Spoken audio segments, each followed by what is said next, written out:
Muy buenos días a las personas que nos acompañan el día de hoy en este espacio de En Casa con Ajeco. Si es la primera vez que usted se conecta, mi nombre es Natalia Rodríguez y soy gestora de la Asociación Gerontológica Costarricense. El día de hoy vamos a hablar sobre qué es la autonomía y cómo se vive en la vejez. Para eso nos acompaña nuestra compañera Andrea Monge, quien es trabajadora social y gestora también de la institución. Así que sin más, yo les dejo con Andrea. Hola, buenos días, tengan todas y todos. Qué placer para nosotras en AGECO que puedan acompañarnos el día de hoy en este tema que versa sobre el derecho a la autonomía. Ok, entonces como les decía ahora Nati, hoy vamos a conversar de qué es la autonomía y cómo se vive en la vejez. La autonomía es un derecho que mantenemos a lo largo de la vida, pero vamos a ver esas particularidades que adquiere este derecho en esta etapa tan específica. Nada más recordemos, ¿verdad? Y esto, de repente algunas personas que nos acompañaron en la sesión que tuvimos ayer hace 8 días, en donde estuvimos conversando sobre el proceso de envejecimiento y la etapa de la vejez, ya lo tienen clarísimo, pero solo para recordar. El envejecimiento es un proceso que transcurre a lo largo del ciclo de la vida. Todos los días estamos envejeciendo. Hoy estamos más envejecidas y envejecidos que ayer y mañana lo estaremos más que hoy. Entonces es un proceso que se va dando a lo largo de la vida, es un proceso continuo y sobre todo heterogéneo. Ninguna persona envejece de la misma forma. Esto me parece que es un recordatorio importante porque vamos a estar conversando sobre esta diversidad de ser persona mayor a lo largo del espacio, ¿ok?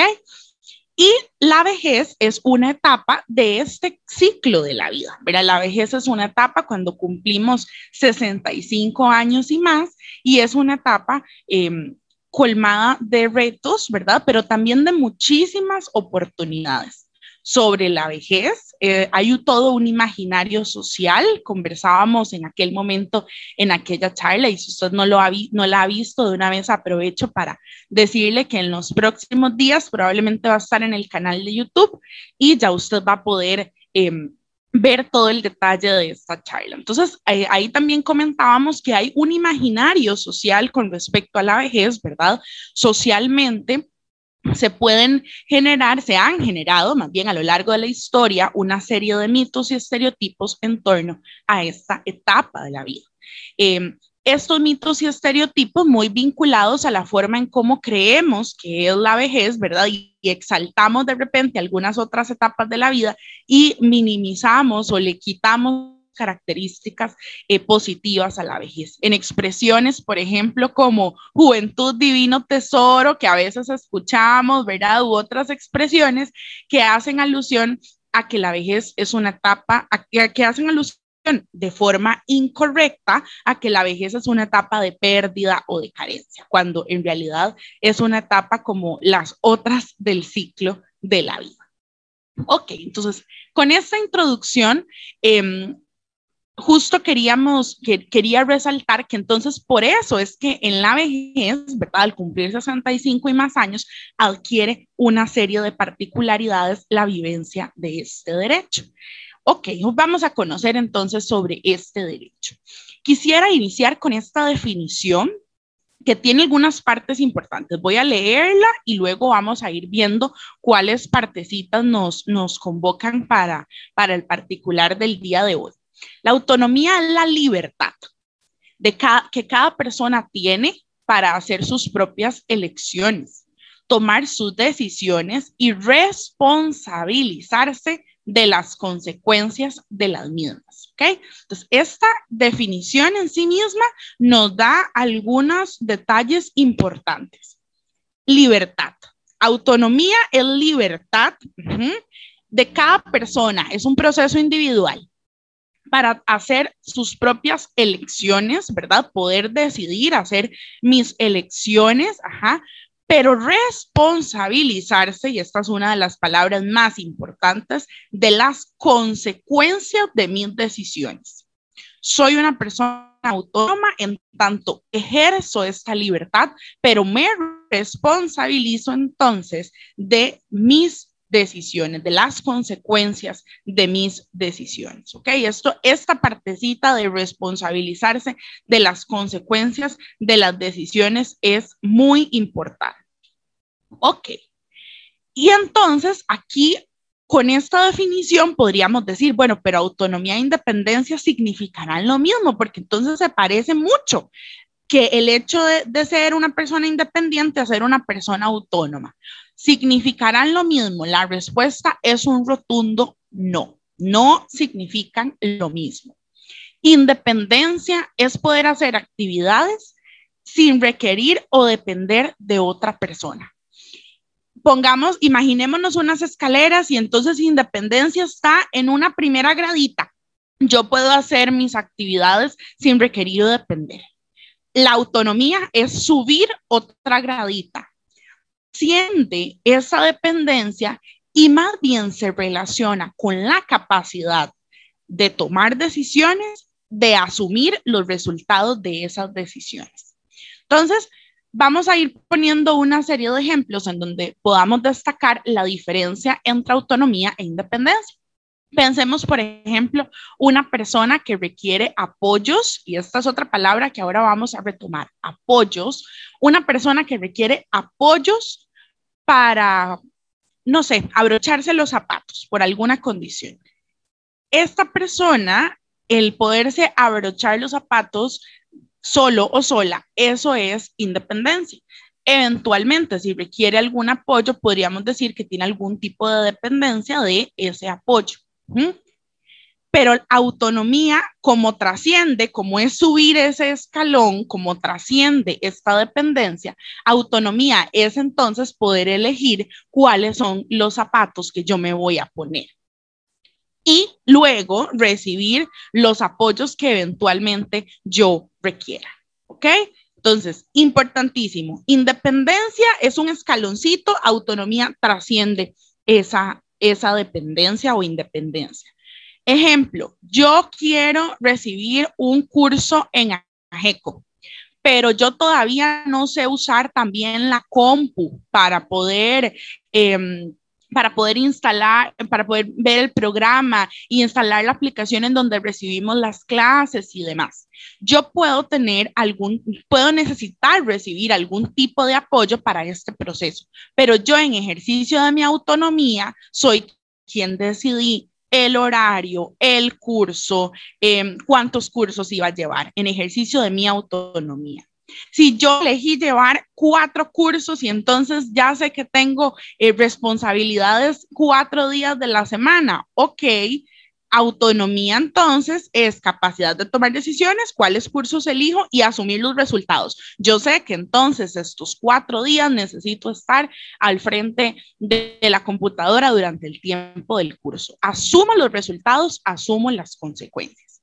Veamos ya este ejemplo que tenemos aquí en pantalla, en donde nos dicen, en una situación de emergencia, una persona autónoma puede decidir si acata o no instrucciones brindadas, pero deberá responsabilizarse de las consecuencias de sus actos. En cambio, una persona que no sea autónoma no tendrá capacidad para tomar este tipo de decisiones.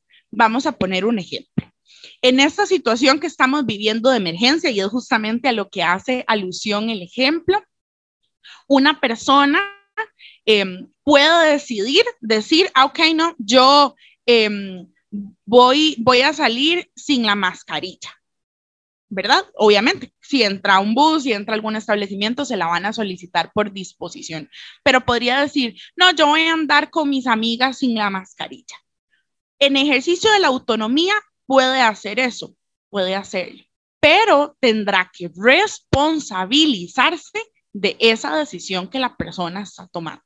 Eso es autonomía. Entonces veamos que conlleva también algunos riesgos este ejercicio de la autonomía porque implica esta responsabilidad de poder ser consecuente con la decisión que tomé para responsabilizarme de mis actos. Es un derecho, ¿verdad? Es un derecho y está ratificada en los instrumentos jurídicos, ¿verdad? Los estados, entre ellos Costa Rica, que es un estado parte de la Convención Interamericana, reconoce el derecho de la persona mayor a tomar decisiones, muy similar a la definición que vimos ahora, a la definición de su plan de vida, a desarrollar una vida como autónoma, independiente, que tome en cuenta las tradiciones, las creencias en igualdad de condiciones y a disponer de mecanismos para poder ejercer sus derechos. La autonomía es un derecho que mantenemos a lo largo de la vida, aún en situaciones de emergencia. Pero vean el apellido, vean la segunda parte que tiene esta expresión.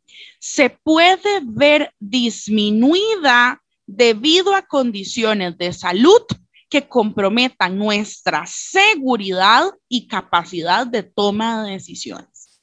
Ahora vamos a hablar sobre esto en un momento, porque entonces el hilo se empieza a hacer muy delgado. ¿Cómo? Pero entonces mi familiar es una persona con algún tipo de demencia, sigue teniendo autonomía, pero entonces esa persona de repente si toma una decisión, luego no puede ser consecuente de asumir los resultados de sus actos. Ok, ahí esto vamos a conversarlo ahora porque eso es justamente la complejidad que adquiere este derecho en situaciones muy específicas. El derecho de las personas mayores a la independencia, a la autonomía, está consignado explícitamente en el artículo 7 de la Convención, ¿verdad? Y además está implícito en otros artículos, como el artículo 11, que es el derecho a brindar consentimiento libre e informado en el ámbito de la salud, y en el artículo 16, en donde hablamos del derecho a la privacidad y a la intimidad. También está en la política nacional de envejecimiento y vejez. Esta política, su periodicidad termina este año, entonces probablemente para el próximo año tendremos una nueva política y tendremos que ver cómo está contemplado este derecho. Los objetivos de desarrollo sostenible, que son una agenda, se me pasó a la otra, que son una agenda de 17 compromisos prácticos para el mundo que imaginamos en el año 2030, indican el derecho a la autonomía en el objetivo número 10, que versa sobre reducción de las desigualdades. Y las medidas prioritarias del Consenso de Montevideo, que también es un acuerdo entre diversos países de la región para atender diferentes temas relacionados con población, lo establece en el artículo 20 y 28, ¿verdad? Entonces, si vemos estos derechos, este derecho, la justificación de tener esta información aquí es para poder ilustrar que este es un derecho reconocido, que es un derecho que mantenemos, aunque hay un estigma social sobre este derecho, que es un poco lo que vamos a estar conversando. Ok, ¿qué deben asegurar los estados? ¿Cómo se cumple el derecho a la autonomía? Porque ya entonces vimos la definición, ya vimos que es un derecho que es reconocido, pero entonces este derecho se cumple. Y si se cumple, ¿cómo se cumple? ¿Cómo podemos ejercerlo? ¿Cómo podemos vivir? ¿Qué deben hacer los estados? Número 1, respetar la autonomía en la toma de decisiones y su independencia en la realización de los actos. Las personas mayores pueden elegir su residencia y con quién vivir. Las personas mayores tienen el derecho a brindar consentimiento libre e informado en el ámbito de la salud en relación a cualquier decisión, tratamiento, intervención o investigación. Y número 4, tener privacidad, intimidad y no ser objeto de injerencias arbitrarias en la vida privada, lo cual incluye cualquier ámbito en el que se desenvuelvan las personas mayores.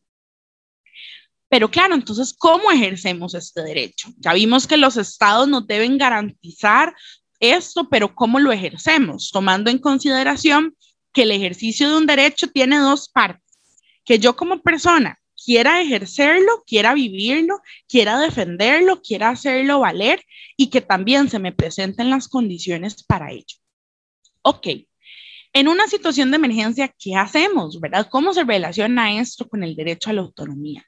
Lo primero es tomar decisiones para asegurar la reducción de cualquier riesgo y estar seguras y seguros. Decíamos al inicio de la presentación que la autonomía implica necesariamente que yo sea capaz de asumir las consecuencias de mis actos. Este tema de la seguridad, atender a que requiero condiciones de seguridad y que tomo decisiones en consecuencia con eso, es importante al momento en el que ejercemos el derecho a la autonomía. Elegir actividades en las cuales quiero ocupar el tiempo, porque recordemos que los derechos no se pueden ver como si fueran aislados, como si estuvieran ahí solitos, sino que los derechos en sí están interconectados con los demás. Cuando yo soy una persona autónoma y decido actividades educativas en las cuales me vinculo, este derecho de la autonomía es como si trazáramos un hilito con el derecho a la educación. Cuando yo soy autónomo y decido participar en algún grupo, en algún espacio, este derecho de la autonomía es como si trazáramos un hilito al derecho a la participación. Los derechos se interconectan y el ejercicio de estos derechos, el ejercicio de un derecho hace o permea de una forma positiva sobre el resto. Y este último punto que dice solicitando los apoyos que requiramos, a mí me parece uno de los más importantes. Cuando hablábamos de la definición de autonomía, que decíamos en palabras claves, libertad, decisiones y consecuencias, ¿verdad? Esto implica entonces que el ejercicio de mi derecho a la autonomía debe ser un ejercicio muy consciente, haciendo una lectura muy responsable de cuáles podrían ser las consecuencias. Y que cuando yo como persona sienta que podría haber una consecuencia, pueda requerir o solicitar el apoyo de mi red, ¿verdad? Mi red son las personas cercanas, mi familia, mis amigas, amigos, los vecinos, las vecinas. El tener esa lectura y poder decidir cuáles son los apoyos que ocupo no me hace menos autónomo. Muchas veces pensamos, ay no, pero es que si yo pido que alguien me pueda ayudar a cómo poder ver esto en la computadora, de ahí no, es como si ya estuvieran eligiendo todo por mí. Si yo estoy pidiendo el apoyo de forma correcta y si este apoyo se me brinda de forma correcta, que ahora también vamos a hablar del rol de las familias, no estoy minimizando mi derecho a la autonomía, más bien lo estoy viviendo de una forma muy responsable. Vamos a poner un ejemplo. Pensemos, y yo creo que es un ejemplo que queda muy en consonancia con la situación actual, ¿verdad? Pensemos en una persona mayor que tenga mucho temor a vacunarse, ¿verdad? Que haya escuchado algunas cosas de las vacunas y que tenga mucho temor de vacunarse. ¿Ok? Entonces, la persona en ejercicio de su autonomía, ojo lo que vamos a decir acá, en ejercicio de su autonomía, la persona, y vean que número 3, puede brindar consentimiento libre e informado en el ámbito de la salud. En ejercicio de su autonomía puede tomar la decisión que mejor le convenga. Pero esa decisión tiene que ser informada y además estar muy consciente de las consecuencias de mis actos. ¿Qué puede suceder ahí? Que yo en ejercicio de la autonomía diga a mi red de apoyo, vieras que yo he escuchado tantas cosas de la vacuna que yo no me siento tan segura. ¿Qué debería procurarme la red de apoyo? Ser justamente un espacio informativo, ¿verdad? Y un espacio que me provea de todas las herramientas que yo necesito para tomar la decisión. Ay, sí, no, mamá, papá, abuelito, abuelita, claro, se escucha tanto de las vacunas que uno puede tener temor, pero vamos a preguntarle a algún especialista, vamos a ver una charla en Facebook sobre las vacunas, vamos a escuchar qué nos dicen los medios de comunicación oficiales, atendamos qué nos dice la fuente oficial en este país, que es el Ministerio de Salud en ese tema específico. Busquemos toda la información que ocupamos para que ahora sí, usted en ejercicio de su autonomía pueda tomar esa decisión. Como red de apoyo, ¿qué hicimos? Dimos información, dimos todas las herramientas que la persona ocupaba para que la persona pudiera tomar esa decisión y que esa decisión fuera la mejor, a sabiendas que se va a hacer responsable de las consecuencias de esa decisión. Bueno, Yo en mi cosmovisión creo que las vacunas son muy buenas y que es el camino que elegimos como sociedad para salir de eso. Entonces yo, Andrea Monge, probablemente diría una consecuencia que trae ponerse la vacuna. Bueno, que de repente ese día nos dolió un poquitito el brazo, que tuvimos algún malestar. Eso es una consecuencia de habernos la puesto. De la decisión que elegí en el ejercicio de mi autonomía de ponerme la vacuna. Una consecuencia de no ponérmela, bueno, que puedo tener implicaciones serias en mi salud, inclusive eventualmente que se complique mucho si yo tengo esta enfermedad. Entonces vemos, el ejercicio de la autonomía implica esta lógica que yo como persona veo la situación que tengo, veo la decisión que necesito tomar, quiero ejercerla de una forma libre, quiero ser yo la que lo elija.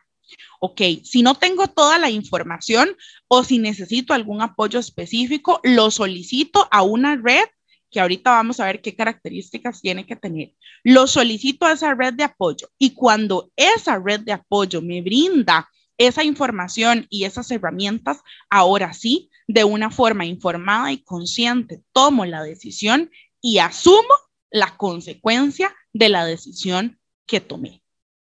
¿Cómo tiene que ser esa red? Y yo creo que también este es un tema que muchas veces es un gran reto, ¿verdad? Como familiares, el salvaguardar el ejercicio de la autonomía. ¿Cómo tiene que ser esa red? Esa red tiene que ser una red abierta al diálogo, en donde podamos escuchar qué es lo que nos tiene que decir la persona mayor, cuál es el apoyo en sí que la persona requiere. Porque, ojo, la red no está para solucionarle y para tomarle la decisión y para sobreproteger.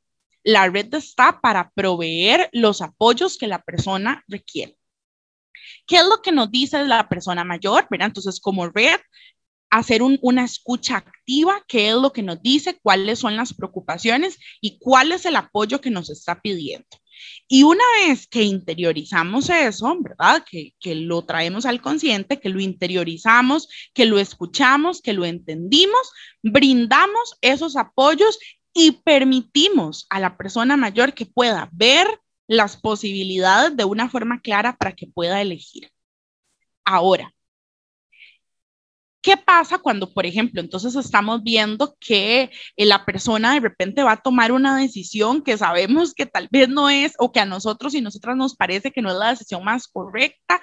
¿Qué podemos hacer? ¿Obligarla a que tome la que yo quiero? No, porque la persona es autónoma, no puedo obligarle. Lo que sí puedo hacer es explicarle desde el sentimiento, desde la emoción, desde lo que me genera a mí, explicar la situación a partir de eso que estoy sintiendo. Ejemplo, papá, mamá, yo desde hace algunos días he percibido que el manejo del dinero que usted tiene con respecto a tal cosa, me parece que es de esta otra forma y a mí me preocupa, me duele, yo siento, yo considero, en mi opinión, tal cosa. Siempre decir estas expresiones es hablar desde lo que nos genera, desde nuestra emoción, desde la forma en cómo lo vemos.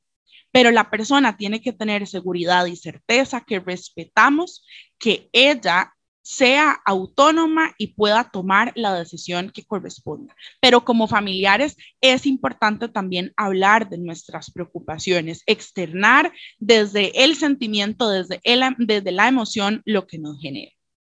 Ok, bueno, acá nos dice esta frase, no debemos dejar en manos de otras personas el ejercicio de nuestros derechos. Todas las personas tenemos derecho a una vida libre, autónoma e independiente, que también justamente nos permita la toma de decisiones.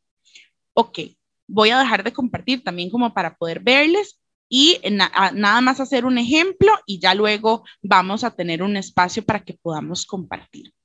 Ok, entonces, pensemos en términos, a mí me gusta hacer una alegoría de que el derecho a la autonomía o todos nuestros derechos como personas mayores es como, y nuestra vida en general es como si fuera nuestra casa, ¿ok?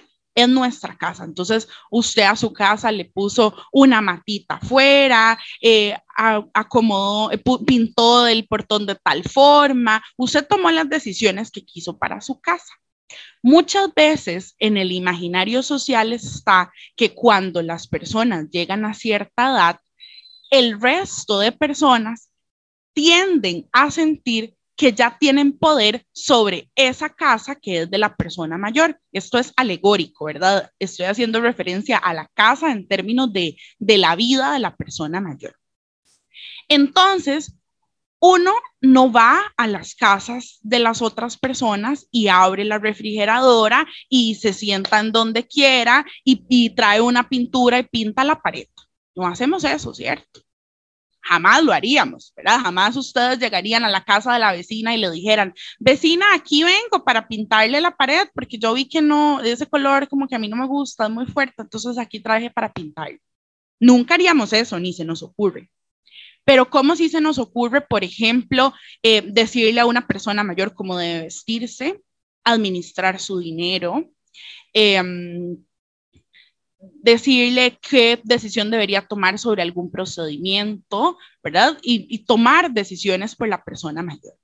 Entonces, acá lo primero, ¿verdad? Con este ejemplo, lo primero que me gustaría que pudiera quedarnos a partir de este espacio es la vida de las personas mayores es como si fuera la casa. Y sobre la casa de otras personas no tenemos injerencia, nada más visitamos la casa y si la persona nos dice, ay, ¿a usted qué le parece ese cuadro ahí? Probablemente le podemos dar una sugerencia. Igual si la persona mayor nos dice, ¿a usted qué le parece tal decisión que voy a tomar? Puedo dar una sugerencia consciente, empática, es decir, de ponerme en los zapatos de la otra persona, a partir de lo que yo creo, a partir de lo que yo veo, a partir de lo que siento y a partir de lo que sé, pero no con la intención de pasar por encima a esa persona mayor.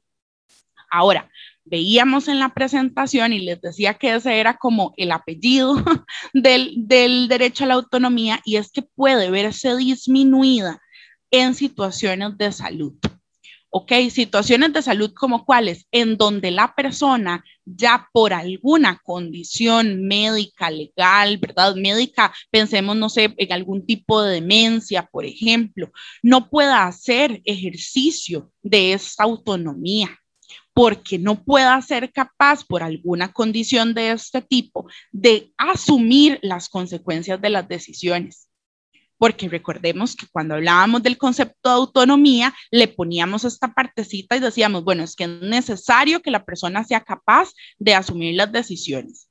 Pero si yo por alguna circunstancia ya veo esta capacidad de asumir las consecuencias de mis decisiones disminuida, entonces el ejercicio de la autonomía también debería estar disminuido. El hilo es muy delgado, por supuesto que es muy delgado. Les voy a contar una anécdota, aprovechando los minutos que nos quedan. Resulta que en mi familia, mi abuelito siempre tuvo un muy buen control de su dinero. Él durante toda su vida tuvo un buen control y él era el que lo administraba y demás. Sin embargo, cuando ya estaba muy envejecido, entonces él empezamos como familia a notar que ya no estaba distinguiendo cuál era el valor que tenía el dinero en este momento. Ya entonces él ya no era el que salía como a hacer las compras del súper y entonces ya estaba perdiendo un poco la noción del valor del dinero en términos de que, por ejemplo, pensaba que para comprar una caja de leche se ocupaba un billete de 10,000 colones, por ejemplo. Esta situación comprometía su seguridad porque ¿qué pasa si eventualmente él llegaba en algún lugar y le recibían el billete y hasta él probablemente daba más porque no alcanzaba y era algo que era una situación que podía pasar en términos de que él tenía reducida esta noción? Que ojo, aquí tiene que quedarnos algo muy claro. No es una constante en las personas mayores, no es que todas van a vivir esta pérdida, no, para nada, no es una constante, Pero recordemos, les decía yo al inicio, el envejecimiento es heterogéneo. Por algunas circunstancias podría tener una persona esta condición. Entonces, ¿qué sucedió con mi abuelito? Mis tías conversaron con él a partir de la preocupación, ¿verdad? De, bueno, estamos notando esta situación y quisiéramos apoyarle.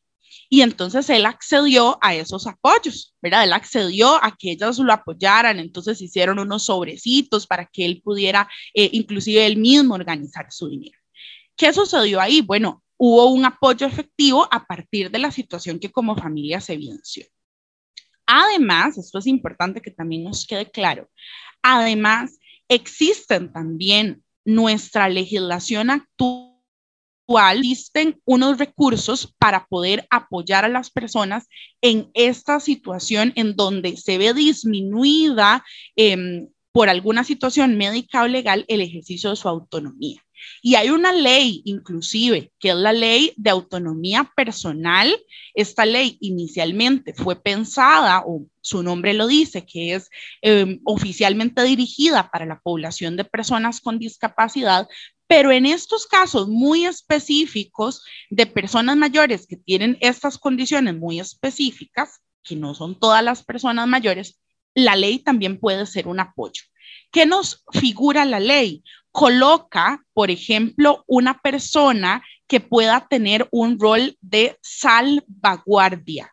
Esta persona con el rol de salvaguardia es la persona que puede hacerse, comillas, responsable a criterio de un juez, ¿verdad? Que es la persona más apta, que esta persona del grupo familiar o vecinas, vecinos de la red de apoyo, familia en general, amigos, amigas, conocidos, que esta persona es apta para poder apoyar, no decidir, apoyar a la persona mayor en el ejercicio de su derecho a la autonomía. Entonces, ¿cómo es el procedimiento? Que me parece que podría ser importante. El procedimiento es de la siguiente forma. Cuando eventualmente la familia nota que hay alguna situación médica, ¿verdad? Que hay alguna situación biológica que impide a la persona a tener la partecita de poder hacerse cargo de sus decisiones, el grupo familiar va y solicita ante un juzgado que se aplique la ley de la autonomía personal por sobre esa persona para apoyarle, para proteger también esos, por ejemplo, si la persona tiene algún tipo de bienes. Entonces, se hace esa solicitud y luego en ese juzgado un juez o una jueza estima quién es la persona más apta, para quién es la persona idónea, ¿verdad? Para que pueda hacerse cargo de tener ese rol de salvaguardia, ¿verdad? Para que pueda tener ese papel de ser la salvaguardia, la garante, inclusive se habla de esta forma, la garante del derecho a la autonomía. Es que la persona entonces lo pierde, con la palabra pérdida, no lo pierde, se ve disminuido por su condición, entonces requiere un apoyo adicional y ese apoyo adicional se hace inclusive con una disposición legal que es con esta figura de la salvaguardia. ¿Esto qué garantiza? Que la persona aún en situaciones en donde vea disminuido este derecho pueda ser capaz de tomar decisiones y que sea la persona salvaguardia la que le ponga las opciones, ¿verdad? Como una vitrina de opciones, pero garantice y proteja este derecho, siempre en términos también de no dejar a las personas en condiciones vulnerables. Ok. Entonces, bueno, este era un poco el tema que teníamos, por eso es que justo decíamos que la autonomía adquiere algunas particularidades en esta etapa de la vida, porque aunque no todas las personas mayores sufran de esta, o vivan esta situación de que pueden tener alguna situación de salud o médica que vulnerabiliza este derecho, algunas sí. Entonces, por eso es que tiene estas particularidades. Bueno, en los minutos que nos quedan, la idea es que podamos conversar, entonces quedo muy atenta a sus comentarios y consultas.